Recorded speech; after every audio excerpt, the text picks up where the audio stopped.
It's been about 3 years now since the release of AMD's first Ryzen CPUs, and so today we're revisiting in more depth the Ryzen 7 1700 CPU, which launched at $330. It came down pretty quickly to about $300 resting price, and now the more likely replacement for it, if you wanted a drop-in replacement, would be a 3700X, which is about $275 these days. So we're going to be looking at those. This is following up on a revisit series that we've kept alive for a couple of years now, and now that the Ryzen series has finally gotten old by the standards of a revisit, we're back to look at the 1700. Before that, this video is brought to you by Gigabyte's Aorus RTX 2080 Ti Extreme.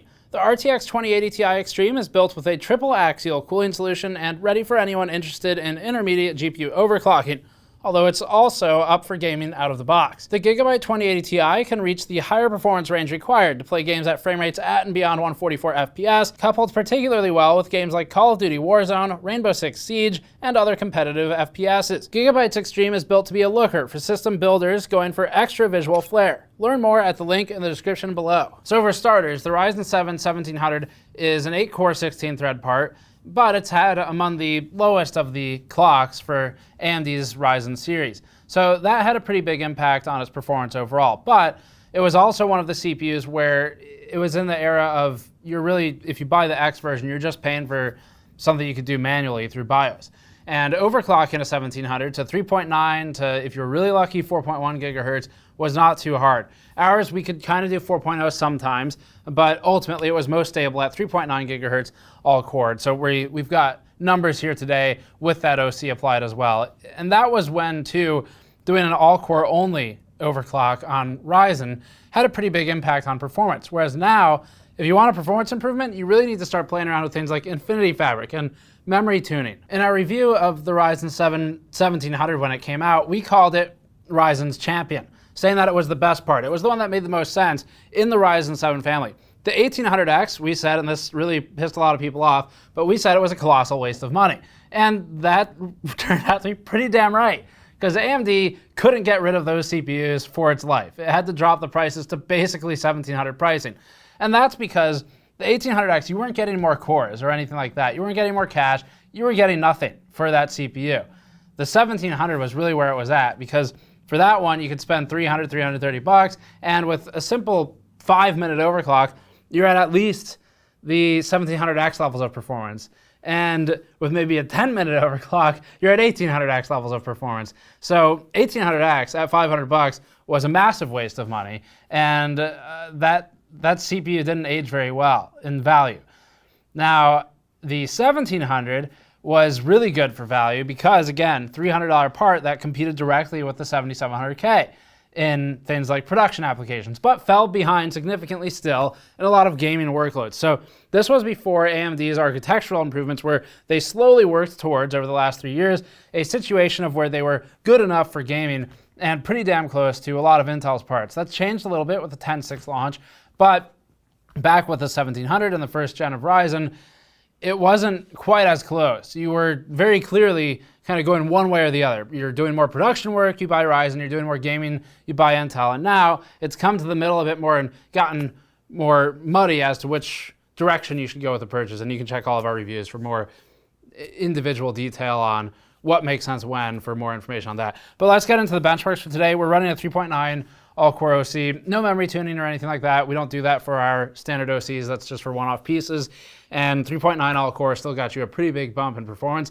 If you could do a bit more, cool. But once you're at 3.9, an extra 100 or 200 megahertz, you move the needle a bit. But you'll be able to estimate the performance from here. So hopefully this helps you figure out what makes sense for an upgrade pathway. Shadow of the Tomb Raider is first because of some interesting frame time data. We'll look at a frame time plot after this one. This was back the 1700 when overclocking just the multiplier still works great even without delving into memory tuning, as is more worthwhile on the 3000 series of CPUs.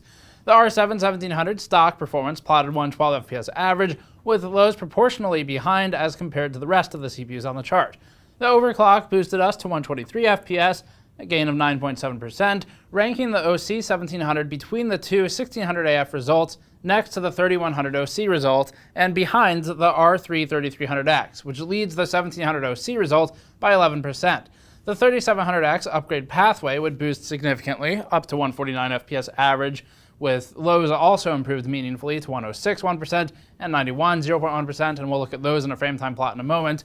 The gain is 33% stock to stock against the 1700. The 10600K allows more headroom if willing to give up the AM4 platform and do a bigger system upgrade, landing at 163 FPS average stock. That said, you'd be losing some cores and threads, which will affect you in other non-gaming applications, potentially like Blender, that we'll look at later. Here's a frame time chart for Shadow of the Tomb Raider. As a reminder, frame times show the empirical look at frame-to-frame playback of a game, so this is an objective way to measure and represent the actual experience.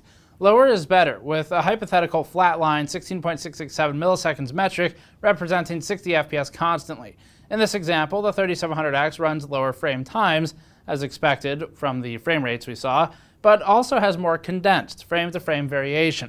The 1700 has larger spikes when they do occur, with greater excursions from frame n-1. They're both fine, ultimately, but that's why we see those differences in the lows that we saw in the previous chart.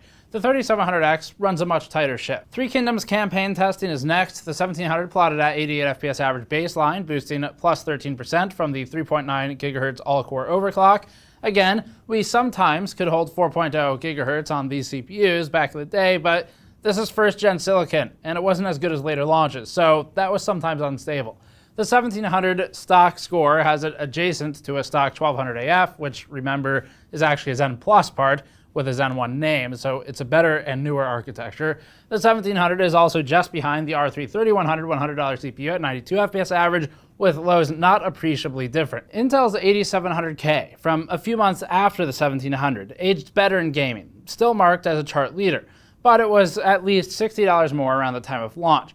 Not bad for that kind of jump, though, and it was a huge blow to AMD's Ryzen launch when it came out, until Intel hit a major stagnation period. Hitman 2 is always interesting to us as a case study in CPU scaling. We'll look at newer games in a moment, but this one has a wide performance range and not much of a GPU bottleneck concern. The R7 1700 stock lands at 87 FPS average, with lows comparable to its flanks, albeit advantaged against the 4-core 8-thread and 4-core 4-thread parts. The 1700 outperforms the 1200AF by about 28% stock to stock, so the cores help scaling more here than they do in some of the other games. The 1700 OC result landed between the 1600AF stock and OC entries at 99 FPS average, and also positions it as nearly exactly tied to the new R3 3100 CPU at $100. The difference is within error.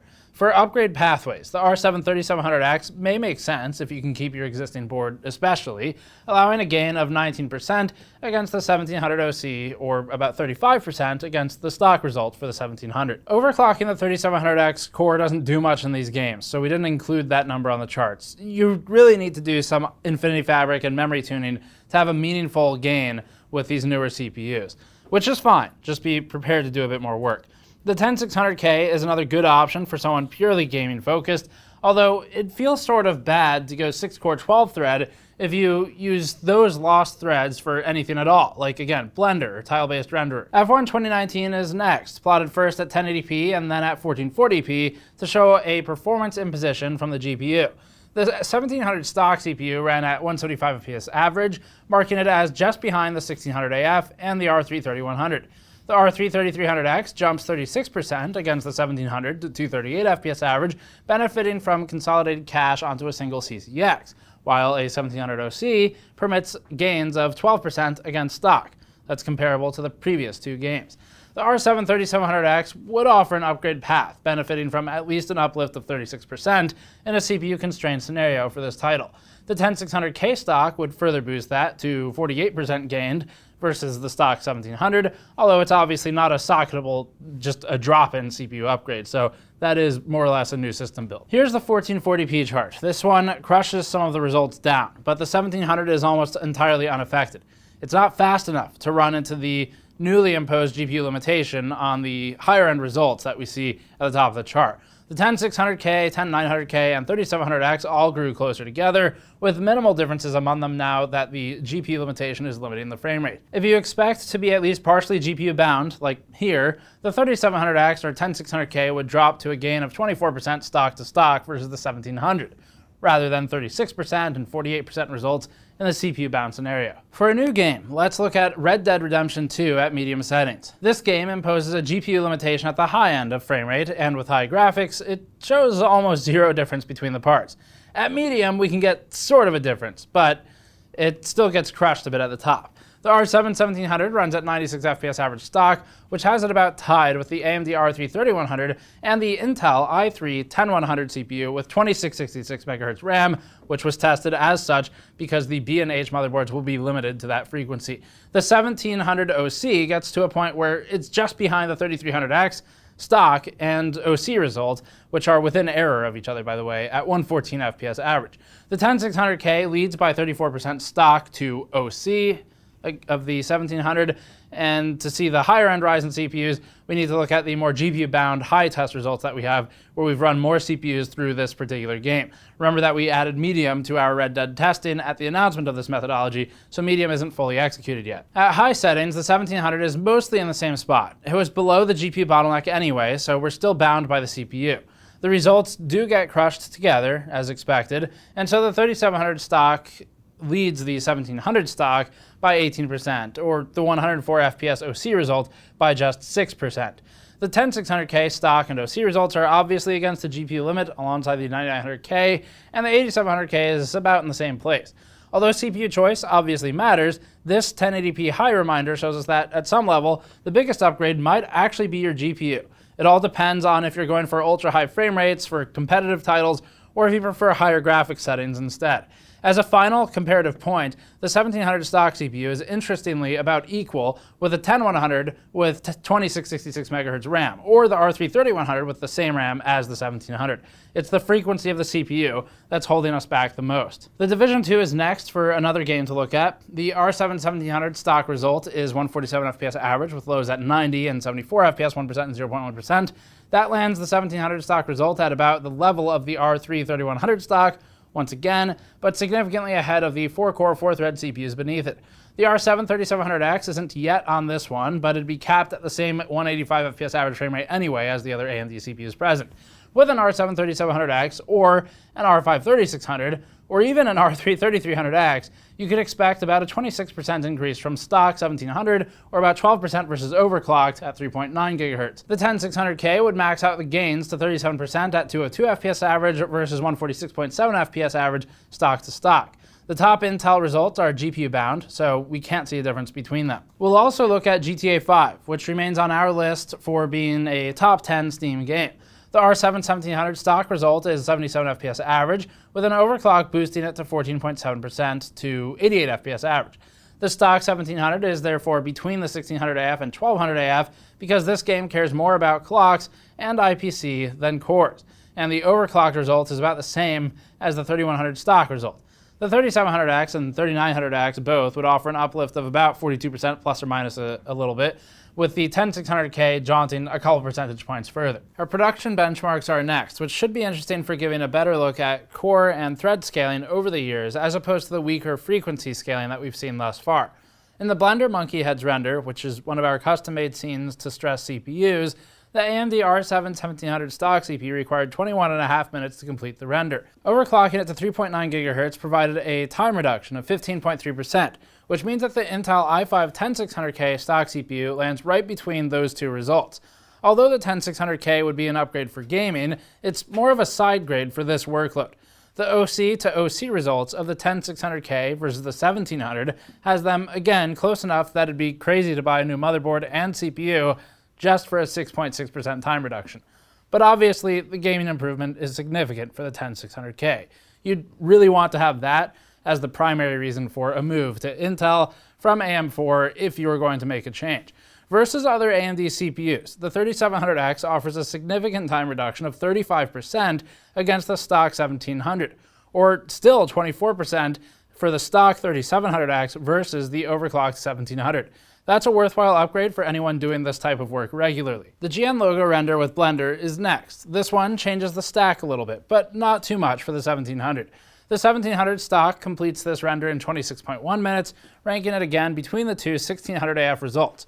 But remember that the AMD AF suffix, as opposed to AE, is a Zen Plus designation. So it's not Zen 1, despite the first generation naming scheme. That's why we see that uplift. It's a core deficit, yes, but the architecture is improved on Zen Plus. The 8700K still runs ahead of the 1700, just like it did in the launch review of Coffee Lake, and so it retains its positioning as an, at the time, good competitor to the 1700. The overclock significantly boosts performance, again, dropping 18% time required and positioning it adjacent to the 10600K at 5 GHz. The 3700X would get a 21% time reduction versus the 21.3 minute result of the 1700 OC, making it a good drop-in replacement for those who have boards with beta BIOS supporting the upgrade and with VRMs that obviously support the upgrade. Adobe Premiere video renders are next. The R7 1700 finishes our 1080p 60 render in 5.6 minutes, which has it between the overclocked 7700K and 1600 AF. That's good performance, but still behind the follow-up 8700K's result of 5.1 minutes. The 8700K was a firm response from Intel, and this is a reminder of that. The 1700 OC completes in 4.7 minutes, so it ends up between the 2700 stock and OC results, while the 3700X stock result offers a time reduction of 32% versus the stock 1700. It's 19% reduced versus the overclocked 1700. The 3900X offers further returns, albeit diminishing at this point. These would be good drop-ins if the board's VRM and BIOS can take either. Our Premiere 4K 60 render for YouTube lands the 1700 in about the same spot. It takes longer, obviously, but the scale and the hierarchical stack is about the same. The 10600K and 1700 are about tied in both stock and OC results, while the 3700X or 3900X offer meaningful uplift, as does the 10900K. 7-zip compression and decompression revisits are next. We're starting with compression here. This one is scored in millions of instructions per second, or MIPS, with higher being better. The 1700 stock completed 51,000 MIPS, which allows the 8700K a slight lead from back in the day. The OC pushes the 1700 to just under the 10600K OC, with the two functionally the same in this scoring. But they are notably different in the decompression chart that we'll show next. The 3700X for compression offers an upgrade pathway with 31% more MIPS, or the 10900K pushes 50% more. That said, the 3900X, if spending the amount of money you would spend on a 10900K, would make more sense than the 10900 for this type of workload. The 109 is just more interesting for gaming. Decompression is interesting, since the difference between the 1700 OC and 10600K OC expands so much. In the compression chart, the two were about the same, and the 8700K was also ranked above the 1700 stock CPU. Now though, the 1700 has a significant lead over the 8700K and the 10600K stock CPUs. The only upgrades that might make sense for heavy workloads here, price to price, would probably be the 3700X, or maybe a used or cheap 2700. We'll stop on our program code compile benchmark for production workloads to save some time. Compiling Chromium with Clang CL and Ninja, measured in time to complete, has the R7 1700 requiring 149 minutes to finish the compile. The 8700K outdoes this. If you were an early buyer of Intel's response, you'd be in a fine position. The 1700 at 3.9 GHz, however, is close to the 3600 stock CPU, while the 3700X offers an improvement in stock-to-stock performance of 39%. If you've got the budget for a 3900X, which recently has dropped in price, although that might be demanding of a motherboard upgrade for a lot of people, you'd be looking at a 57% reduction in time required to complete this code. Just keep an eye out on VRM capabilities of your older generation boards. We'll quickly look at power testing. We didn't collect a 1700 stock number for power yet this year, and our benches are now occupied with other work, but we do at least have an updated 1700 OC number, and since that's the one that gets closest to your upgrade pathways, it's still interesting data. At the EPS 12-volt cables and in Blender all-core, the R7 1700 OC pulled 170 watts for its result. We only want to point this number out because of the comparison to the 3700X, which pulled 85 watts at the EPS 12-volt cables while completing the render in 21% less time. It's significantly more efficient now. That's it for this one. The 1700 has held on reasonably well in the what we call production application performance, so non-gaming performance in our benchmarks. It's doing obviously comparatively better than it did in gaming. Gaming, the first launch of Ryzen really did kind of struggle. It was okay, and it got to a point where it was kind of good enough if you're willing to give up a lot of the gaming performance and if you really had a reason to go for, say, maybe more focus on Blender or other applications that were benefited by the thread count. That's changed again. You look at the 2000 series, and it was actually, despite being a plus iteration on architecture, it was a pretty substantial uplift. Then the 3000 series got more serious, where now a 3300X is actually tremendous value for gaming, and for a lot of use cases, an R3 is enough for gaming is kind of the quote we'd go with, because $120 for 3300X, in a lot of these games today, you're at 1700 levels of performance, or if you look at Intel, you're at Intel i3 levels of performance, sometimes pretty close to i5 10400 levels of performance, depending on the memory settings for the 10.4. So 3300X really shows how far AMD's come at the price point, because it's about a third the price of the 1700 when it launched, and yet is able to equate performance in gaming. That's not true for production stuff, but that's fine. So one of the most interesting stats in here was the 7-zip performance, where decompression saw a big deviation in performance versus compression workloads, where with decompression, the 1700 actually led the 8700K and the 10600K by a pretty meaningful, significant amount.